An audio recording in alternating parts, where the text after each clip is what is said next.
মালদা চাঁচল কলেজে হাতে নাতে ভুয়ো পরীক্ষার্থী ধরলেন পরীক্ষক। শুক্রবার এই ঘটনায় চাঞ্চল্য ছড়িয়েছে এলাকায়। কলেজের তরফে ভুয়ো পরীক্ষার্থীকে চাঁচল থানার হাতে তুলে দেওয়া হয়েছে। কলেজ সূত্র জানা গিয়েছে, এদিন বিএ জেনারেলের পঞ্চম সেমিস্টারের বাংলা পরীক্ষা দিতে আসে।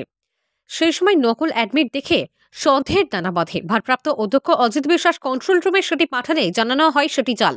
সেই মুহূর্তেই ওই ভুয়ো পরীক্ষার্থীকে আটক করে কলেজ কর্তৃপক্ষ। কলেজের তরফে জানানো হয়, অ্যাডমিট কার্ডে ছাত্রীর নাম রয়েছে, কিন্তু ছবিটি ভুয়ো পরীক্ষার্থী ওই ছেলের। আদতে সেটি ছাত্রী পুষ্পা চৌধুরীর অ্যাডমিট কার্ড বলে জানানো হয়। আমাদের গৌরবঙ্গ বিশ্ববিদ্যালয়ে পঞ্চম সেমিস্টারের পরীক্ষা চলছে চাঁচল কলেজে। অ্যাওয়ে সেন্টার বাইরের কলেজ থেকে এখানে পরীক্ষা দিতে এসেছি। পরীক্ষা চলাকালীন আমাদের ইনভিজিলেটরের হাতে একটা ফ্রড কেস ধরা পড়ে। ইম্পারসেশন, চিটিং বাই ইম্পারসেশন। ব্যাপারটা পরীক্ষা শুরুর সময় আমাদের পরীক্ষার মেকানিজম যেরকম আছে, আমি ভারপ্রাপ্ত অধ্যক্ষ, সঙ্গে আমাদের একটা পরীক্ষার পরিচালনার জন্য একটা টিম থাকে এবং ঘরে ইনভিজিলেটর থাকে। ইনভিজিলেটররা প্রথমেই তাদের অ্যাডমিট কার্ডের সঙ্গে তাদের অ্যাটেন্ডেন্স রেজিস্টার এবং তার ফেস এবং এগুলো সম্পূর্ণ মিলিয়ে তারপরে তাকে পরীক্ষা বসার অনুমতি দেওয়া হয়। পরীক্ষা শুরু হয়। শুরুতেই তখন দেখা যায় যে অ্যাটেন্ডেন্স রেজিস্টারে একটা ছোট্ট একটা ছবি, সেখানে একটা মেয়ের ছবি আছে এবং আমি যা ইনভিজিলেটরদের কাছ থেকে শুনেছি, তারপরে আর অ্যাডমিট কার্ডে দেখা যাচ্ছে একটা ছেলের ছবি। এখন তার বিভিন্ন রকম আর্গুমেন্ট যে এটা ইউনিভার্সিটির ভুল আছে, ওটা ঠিক করে নেওয়া হবে, অমুক তমুক এসব শুনেছে। তবুও আমার কাছে সঙ্গে সঙ্গে এটা ইনফর্ম হয়। আমি ব্যাপারটা সঙ্গে সঙ্গেই মানে এক সেকেন্ডও দেরি না করে আমি কন্ট্রোলার অফিসকে জানাই যে আমাদের এই ধরনের একটা সমস্যায় পড়েছি, আপনি প্লিজ সহযোগিতা করুন, সমাধান করেন ব্যবস্থা, কী করবো বলুন। উনি সঙ্গে সঙ্গে ওখান থেকে অ্যাডমিট কার্ড ডাউনলোড করে পাঠান। অরিজিনালটা দেখা যায় মেয়ের ছবি আছে। অতএব আমি তখন টিমকে নিয়ে আমি ঘর থেকে ছেলেটিকে বের করে নিয়ে আসি। বললাম, তোমাকে বেরিয়ে আসতে হবে, সমস্ত কাগজপত্র সহ তোমার কাছে যা আছে সব সহ। আমরা পাশের ঘরে রেখেছি ওকে। আমি থানাতে ইনফর্ম করি এবং আমাদের কন্ট্রোলার স্যারকে পুনরায় জানাই। ইতিমধ্যেই যে কলেজ থেকে এখানে পরীক্ষা দিতে এসেছিল সেই কলেজের প্রিন্সিপালও আমাকে জানায় ঘটনা কী হয়েছে, কারণ কন্ট্রোলার সাহেব ওনাকে জানিয়েছেন। তারপর আমি ঘটনা ব্যক্ত করি এবং আমরা প্রিপারেশন নিচ্ছি। আমরা তার এগেনস্টে চিটিং বাই ইম্পারসনেশনের কমপ্লেন করব এবং ছেলেটাকে পুলিশের হাতে তুলে দেবো। পরীক্ষার পেপারটা কোড হচ্ছে ডিএসসি 1A 1B। এই স্টুডেন্ট অ্যাড্রেসটা আমি জানতে পারিনি, কারণ অ্যাডমিট কার্ডে এই ধরনের কিছু লেখা থাকে না। অ্যাডমিট কার্ডে আমাদের অ্যাডমিট কার্ড, তার রোল নাম্বার, রেজিস্ট্রেশন নাম্বার, এটাই এবং তার ফেস, এটাই আইডেন্টিফিকেশন। আমি এই ব্যাপারে তার সেটা যে কলেজের ছাত্রী তার সেখান থেকে বলতে পারি। আচ্ছা, মানিকচক কলেজ। আচ্ছা, পরীক্ষা দিতে। হ্যাঁ। আচ্ছা, মেয়েটা আমার কিছু জানা নেই, কেননা মেয়েটার সঙ্গে কোনো সাক্ষাৎ হয়নি। এমনকি যে পরীক্ষা দিতে এসছে ওর হয়ে, তাকেও আমি কাউন্টার করিনি। It is not my matter. তার সাথে কি আমি কিছু জিজ্ঞেস করিনি, এটা পুলিশ দেখবে। ওই যে এই ধরনের অবস্থার উপর মানুষের কি থাকে? একদম খুব সত্যি এটা খুব খারাপ ঘটনা। লোকের শিক্ষা ব্যবস্থার আমাদের যে পরিকাঠামো, মেকানিজম, ইউনিভার্সিটির পরীক্ষার সিস্টেম, পুরো সিস্টেমের উপরে একটা বাজে একটা ইমপ্রেশন তৈরি হতো। আমার যেটা মনে হয়, শিক্ষা ব্যবস্থায় এই ধরনের দুর্নীতি সেটা আটকানোর জন্য আমাদের সবাইকে বদ্ধপরিকর থাকতে হবে এবং আমরা আপাতত পুলিশের হাতে তুলে দিচ্ছি।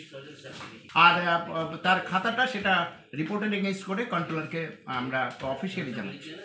আমার নাম অজিত। যখন আমরা ডিআরে স্টুডেন্টদের সিগনেচার করাই কি না, তখন ওই ডিআরের মধ্যে সিগনেচারের মানে একটা জায়গা আছে আর ওখানে ফটো আছে ক্যান্ডিডেটের। যখন ওর নামটা দেখলাম, নাম হচ্ছে ছেলে দাঁড়াচ্ছে, কিন্তু দেখছি ছবিটা আছে মেয়ের। এই হিসাবে ধরা হলো যে তুমি কার পরীক্ষা দিচ্ছ। ও বলছে, স্যার এখানে হয়ে গেছে, ওই ছবিটা এখানে আমার হতো কিন্তু এখানে মেয়ের হয়ে গেছে। ওখানে ডাউট হলো, তারপরে তো আমরা টিআইসিকে দিলাম। আচ্ছা, ও পুরো মানিকচক কলেজের আছে। কার হয়ে পরীক্ষা? ওটা পূজা চৌধুরী, পুষ্পা চৌধুরী। পুষ্পা চৌধুরী কি মেয়ে? পুষ্পা চৌধুরী মেয়ে। আর যে পরীক্ষা দিতে এসেছিল সে? আচ্ছা, তো আপনারা তাকে তো ওর সঙ্গে ওর কি আছে সম্পর্কটা কি সেটা তো বলতে পারছি না। হ্যাঁ, ও কি মানে ক্লিয়ার বলছে না। আরেকটা বিষয়, হ্যাঁ, অ্যাডমিট কার্ডটা তো অনলাইনের কপি আছে আর কি, ওটা তো অনলাইন থেকে জেরক্সে সেভাবেই বের হয়। অরিজিনাল তো অ্যাডমিট কার্ডে অ্যাডমিট কার্ডে মেয়ের ছবি আছে।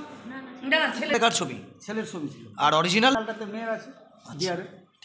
কতটা প্রতিষ্ঠান এই ধরনের? এটা তো আতঙ্কিতরই ব্যাপার, মানে শিক্ষা মানে ব্যবস্থাটার কথাই চলে যাবে। যদি কেউ কারো হয়ে পরীক্ষা দিয়ে দেয় তাহলে তো এটা ওভারলুক যদি হয়ে যেত তো আজকে তো ও পরীক্ষা দিয়ে চলে যেত, হ্যাঁ ওভারলুক হয়ে যেত, তাহলে তো এখানে একটা মানে পরিস্থিতি খারাপের দিকে যাচ্ছিল আর কি। তো যাই হোক ধরা পড়েছে, জিনিসটাকে আটক করা হয়েছে।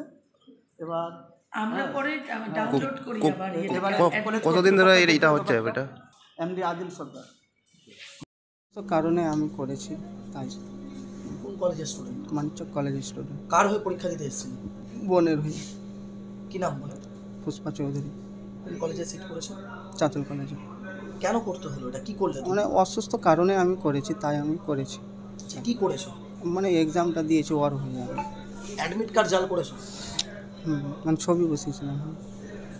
কেন, কিভাবে অ্যাডমিট কার্ডটা জাল করলে? জেরক্স কপি করে। জেরক্স কপি করে? তো প্রকৃত পরীক্ষার্থীকে তুমি না তোমার বোন? এখন প্রকৃত পরীক্ষা তো আমি এই হিসাবে আমার বউ পাই, তাই ওর জন্য আমি দিয়েছি পরীক্ষা। ও কি অসুস্থ? অসুস্থ কতদিন ধরে? আছে 2-3 দিন ধরে অসুস্থ আছে। কি হয়েছিল ওর? ওর জ্বর আছে, মাথা ব্যথা, পায়খানা, বমি হচ্ছে। তো কলেজকে জানাও? না জানাই। কেন? কেন? এটা অন্যায় না যে একজন অন্যায়, হ্যাঁ, পরীক্ষার্থী অন্যায়। সে পরীক্ষা দিল না, তার হয়ে অন্য কেউ দিল? হ্যাঁ অন্যায় এটা। আজকে কোন কলেজে এসেছিলে পরীক্ষা দিতে? চাঁচল কলেজে। কি পরীক্ষা ছিল? বাংলা অনার্সের? Pass course. কারা ধরলো তোমাকে? স্যার, কলেজের টিচার। কি বললো? যে বললো তুমি অন্য কারোর হয়ে অন্য কারোর পরীক্ষা দিচ্ছ, তাই ধরলো। কি নাম তোমার? সিদ্ধার্থ শঙ্কর দাস। তোমার বোনের নাম কি? পুষ্পা চৌধুরী। এটার ব্যাপারে আমাদের কন্ট্রোলার যারা এখানে যারা আছেন তাদের বক্তব্যকে আমরা জিডি করে দিই। এবার লজে এবার সই করতে হবে পরিচালনা